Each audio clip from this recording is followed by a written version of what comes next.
नवी class का 11वां chapter कार्य और ऊर्जा। आज इसकी शुरुआत करते हैं। तो पार्ट 1 में हम पढ़ेंगे कार्य का परिचय। कार्य क्या है? कार्य शब्द तो हम यूज़ ही करते हैं, भली भांति परिचित है कार्य क्या है, लेकिन अब जो विज्ञान में हम कार्य प्रयोग कर रहे हैं वो कार्य और जो हम दैनिक जीवन में दैनिक दिनचर्या में जिस कार्य को हम प्रयोग करते हैं, क्या वो दोनों एक जैसे हैं या दोनों में फ़र्क है? तो देखो, कठोर कार्य करने के बावजूद भी कार्य नहीं, कौन सा कार्य नहीं है? परीक्षा की तैयारी करना। इस कार्य को विज्ञान की दृष्टि में कार्य का होना नहीं माना जाता। पुस्तकों का पढ़ना, चित्र बनाना, कक्षा में उपस्थित रहना, प्रश्न पत्रों का संग्रह करना, प्रश्नों को हल करना। भाई आप क्या कर रहे हो? हम इस समस्या पे विचार कर रहे हैं, सोच रहे हैं कि ये कैसे हल होगी, तो ये हमारे द्वारा तो किया गया कार्य है, लेकिन इसको कार्य का होना नहीं माना जाता। विचार विमर्श करना, प्रयोग करना, इन सभी को विज्ञान की दृष्टि में कार्य नहीं माना जाता। क्यों? क्योंकि इसके अंदर होता हुआ काम दिखाई नहीं देता। तो विज्ञान में क्या चाहिए? विज्ञान में दिखना चाहिए कि काम कैसे हुआ, क्या हुआ।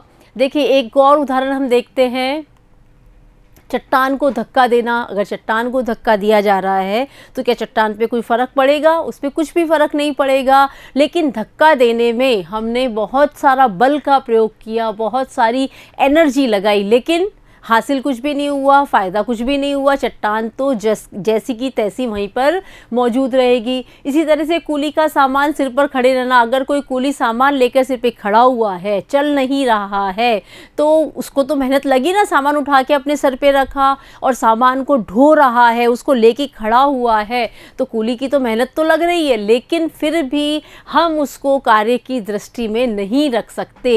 क्यों नहीं रख सकते? तो देखो, ये 3 सवाल हैं। इन 3 सवाल के जवाब हमको मिलने चाहिए। अगर हमको जवाब नहीं मिलते हैं तो हम उस कार्य को होना नहीं मानते। किस वस्तु पर कार्य किया गया? अगर हम पहला एग्जाम्पल लेते हैं, चट्टान को धक्का देने वाला, तो किस वस्तु पर कार्य किया गया? चट्टान के ऊपर कार्य किया गया। इस सवाल का जवाब तो हमें मिल गया। वस्तु पर क्या घटित हो रहा है?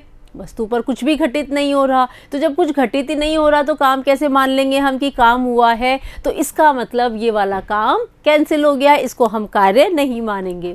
कुली का सामान सर पर खड़े रहना, तो किस वस्तु पर कार्य किया जा रहा है? इसका ही जवाब नहीं है। किस वस्तु पर कार्य किया जा रहा है? हमारे पास कोई जवाब नहीं है कि भाई सामान को उठाकर कर क्या रहे हैं हम? क्या उस सामान को उठाकर एक जगह से दूसरी जगह रख रहे हैं? अगर ऐसा होता तो उसको कार्य मान लेते, लेकिन ऐसा नहीं हो रहा। सिर्फ कूली सामान लेकर खड़ा हुआ है। तो इन सवालों के जवाब हमें नहीं मिल रहे। इसका मतलब कि कार्य नहीं हो रहा है।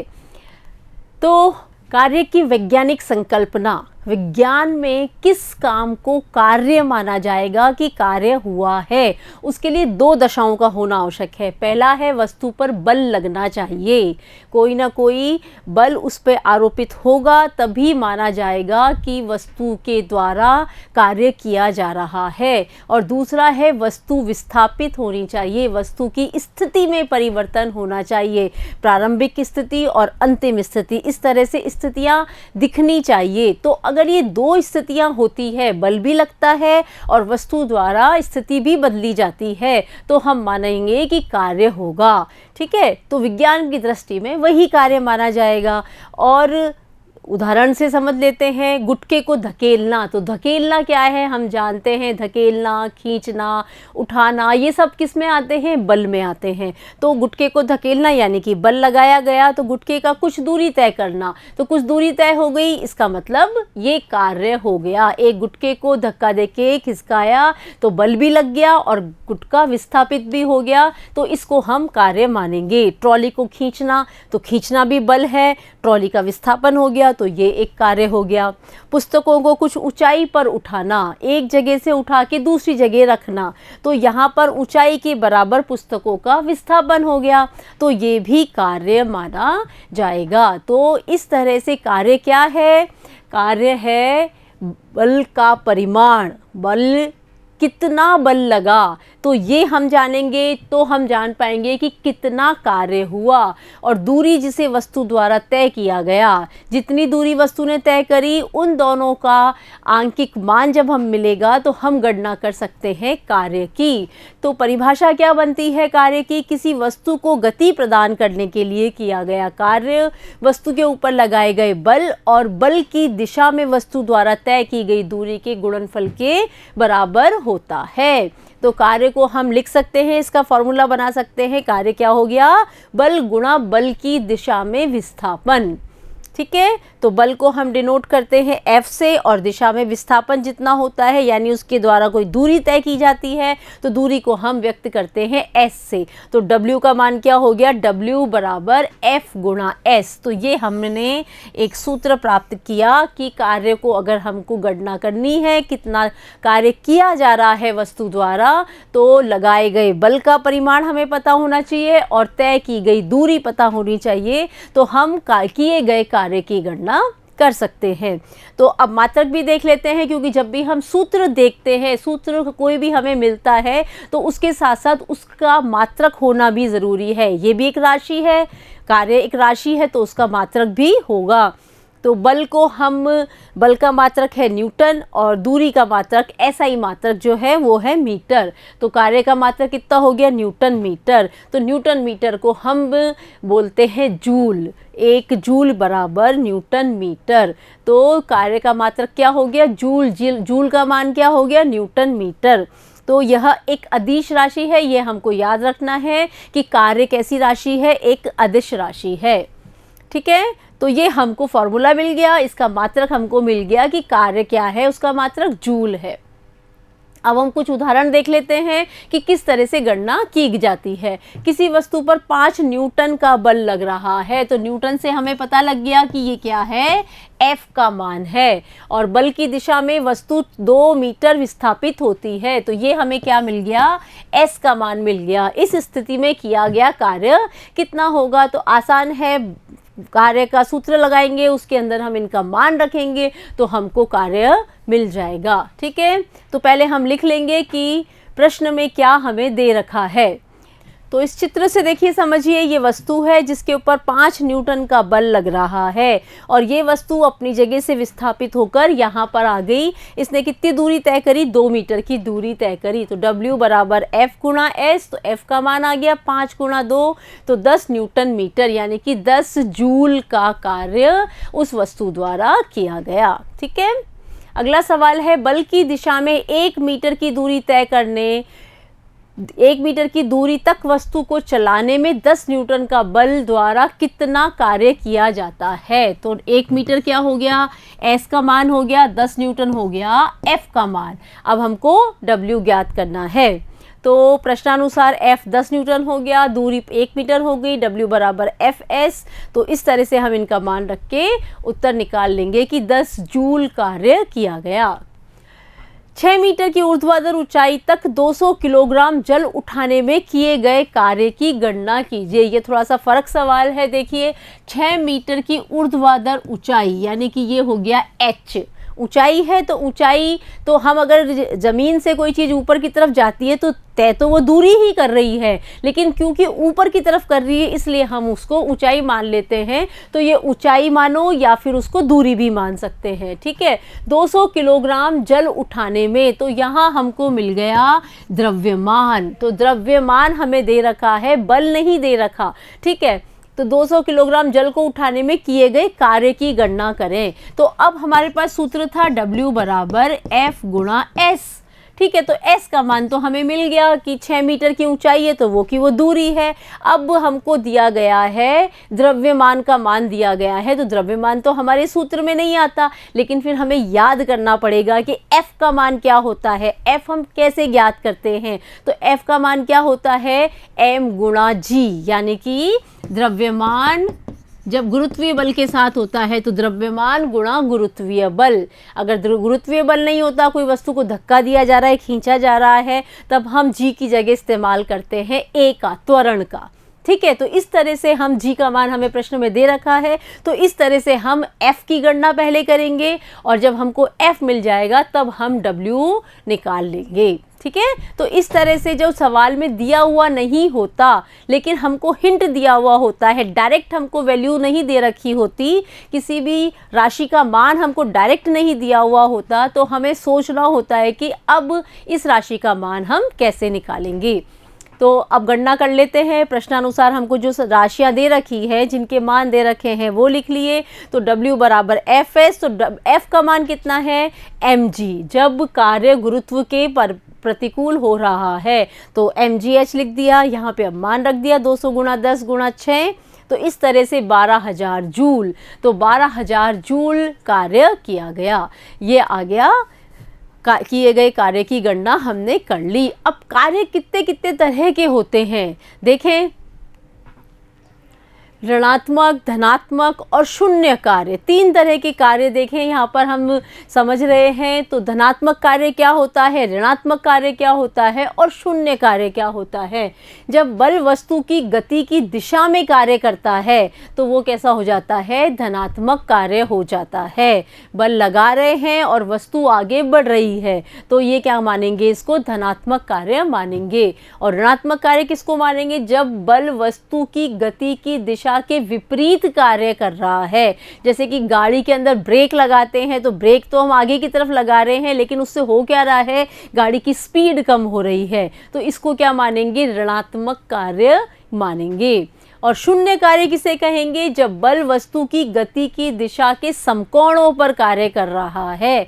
तो जब कोई भी वस्तु चारों तरफ घूमती है, जैसे ग्रह सूर्य के चारों ओर चक्कर लगा रहे हैं, तो ये किस तरह से कार्य कर रहे हैं, इनकी गति की दिशा कैसी हो रही है, समकोण बना रही है। ये केंद्र से जहाँ बल लग रहा है, बल कहाँ से लग रहा है, केंद्र से लग रहा है, और वो घूम रहे हैं उसके चारों तरफ, तो बल की दिशा क्या हो गई, समकोण बनाती हुई हो गई। तो इस दशा में जो कार्य होगा उस कार्य को शून्य कार्य माना जाता है। ठीक है। तो तीन तरह के कार्य हो गए। अब उदाहरण से समझ लेते हैं कि धनात्मक कार्य का उदाहरण क्या है। जब एक लड़का किसी वस्तु को अपनी ओर खींचता है तो W बराबर प्लस एफ एस निकल जाएगा, और इससे क्या होता है, वस्तु की चाल बढ़ती है। जब धनात्मक कार्य होता है तो वस्तु की चाल बढ़ जाती है। ऋणात्मक कार्य कब होता है, घर्षण बल वस्तु के विस्थापन की दिशा के विपरीत कार्य करता है। एक बॉल को हमने ज़मीन के ऊपर धक्का दिया तो लुढ़कती लुढ़कती आगे जाती है, लेकिन घर्षण बल क्या कर रहा है, उसकी गति को कम करेगा, यानी उसकी जो दिशा है, बल की दिशा है, उसके विपरीत कार्य कर रहा है। तो उसमें क्या हो जाएगा, बल का मान ऋणात्मक हो जाएगा, W बराबर माइनस एफ एस हो जाएगा। ऋणात्मक कार्य क्या करता है, वस्तु की चाल को घटाता है। ठीक है। और शून्य कार्य क्या हुआ, जब कुली द्वारा अपने सिर पर वजन उठाना, गुरुत्वाकर्षण बल ऊर्ध्वाधर नीचे की ओर कार्य कर रहा है और विस्थापन क्षैतिज दिशा में हो रहा है, इस स्थिति में गुरुत्वाकर्षण बल द्वारा किया गया कार्य शून्य हो जाता है। तो इसमें वस्तु की चाल पर कोई प्रभाव नहीं पड़ता, इसका कोई असर नहीं रहता है। ठीक है। तो ये तीन तरह के कार्य हम समझे। अब कुछ और न्यूमेरिकल्स हम कर लेते हैं जिससे कि हम कार्य की अवधारणा को अच्छी तरह से समझ पाएं। एक कुली 15 किलोग्राम बोझ धरती से 1.5 मीटर ऊपर उठाकर अपने सिर पर रखता है। उसके द्वारा बोझे पर किए गए कार्य का परिकलन कीजिए। बोझे पर कितना कार्य हो रहा है, तो ये 15 किलोग्राम दे दिया, m का मान आ गया हमारे पास, 1.5 मीटर आ गया हमारे पास दूरी का, क्योंकि ज़मीन से उठाकर 1.5 मीटर की दूरी तय कर रहा है, बोझा दूरी तय कर रहा है। तो बोझे का द्रव्यमान हमारे पास आ गया, बोझे का द्वारा तय की गई दूरी आ गई। तो बोझे पर किया गया कार्य कितना है वो उसका परिकलन हमें करना है। तो पहले बोझ का द्रव्यमान लिख दिया, जी का एस का मान लिख दिया और W बराबर एफ एस, ये हमारा फॉर्मूला है जिसको हमें हर बार सवाल करते समय लिखना है। तो F का मान हमें दे नहीं रखा जो कि हमें ज्ञात करना है, तो F बराबर mg हो गया और गुणा S, तो mg का मान रख लेंगे। इस तरह से हम निकाल लेंगे 225 जूल का कार्य किसके द्वारा किया गया, बोझे के द्वारा किया गया। ठीक है। अब जो हमारे को टेक्स्ट बुक में जो सवाल दे रखे हैं उन सवाल को भी हल कर लेते हैं। हम कब कहते हैं कि कार्य किया गया है, ये सवाल सिर्फ हमको रिवाइज करवाते हैं कि अभी हमने क्या पढ़ा। तो एक तरह से हमारा दोहरान हो जाता है, और किसी भी विषय वस्तु का अगर दोहरान कर लेते हैं तो वो हमको अच्छे से याद हो जाती है। तो ऐसा नहीं करना चाहिए कि उसको छोड़ देना चाहिए कि नहीं नहीं ये तो हमको समझ में आ गया, अब इसको करने की ज़रूरत नहीं है। लेकिन इसके फ़ायदे हमको कब नज़र आते हैं, जब हम परीक्षा में बैठते हैं, एग्ज़ाम देते हैं और कोई चीज़ को भूलते नहीं हैं, तो हमको समझ में आता है कि बहुत अच्छा रहा कि हमने उसका रिवीजन कर लिया। तो हम कब कहते हैं कि कार्य किया गया है, जब किसी वस्तु पर बल लगाने से वस्तु में विस्थापन उत्पन्न होता है तो हम कहते हैं कि वस्तु पर कार्य किया गया है। ठीक है, तो ये हम पढ़ते भी जा रहे हैं तो हमको याद भी होता जा रहा है।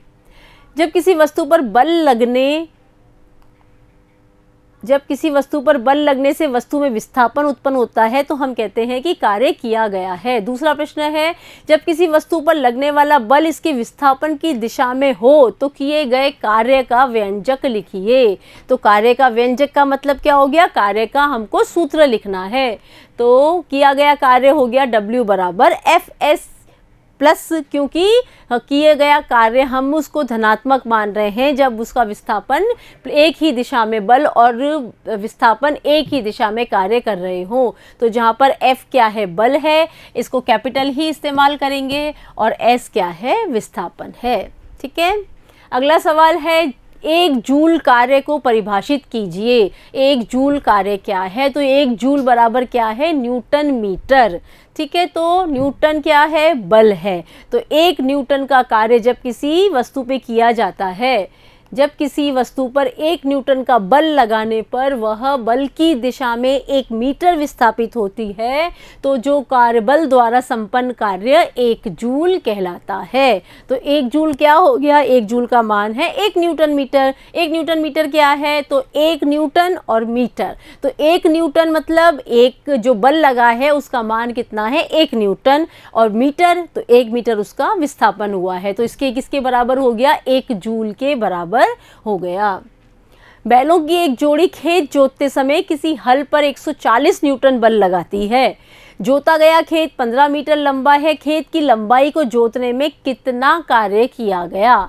तो ये हमें दे रखा है, बल का मान दे रखा है, हमको दूरी दे रखी है, तो अब हमको निकालना है बल कार्य कितना हुआ। तो ये तो सिंपल ही है कि हमको सिर्फ फॉर्मूला लिखना है और उसके अंदर उसका मान रखना है। तो बल का मान रख दिया और दूरी का मान रख दिया, तो इस तरह से 21,000 न्यूटन मीटर यानी कि 21,000 जूल कार्य किया गया।